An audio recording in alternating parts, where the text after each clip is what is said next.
আমি সকলোৱে মিলি সমবেত সংগীতটি ৰিহাৰ্চল কৰিলোঁ।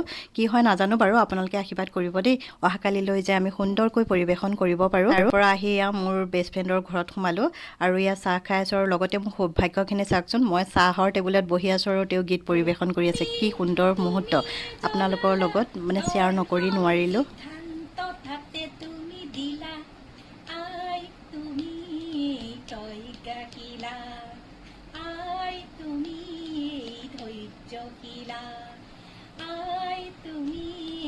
কৰ্মশীলা ধন্য ধন্য আই কনকলতা ধন্য ধন্য আই কনকলতা বৈষ্ণৱ ধৰ্মৰ উত্তৰণ বৈষ্ণৱ ধৰ্মৰ উত্তৰণ তুমি ধৰিলা গুৰি বঠা আই তুমি প্ৰজ্ঞাশীলা আই তুমি ধৈৰ্যশীলা আই তুমি কৰ্মশীলা আই তুমি ধৈৰ্যশীলা ধন্য ধন্য আই কনকলতা। গীতটি কেনেকুৱা লাগিছে কমেণ্ট কৰিব দেই। আজিলৈ আহিলোঁ, নমস্কাৰ।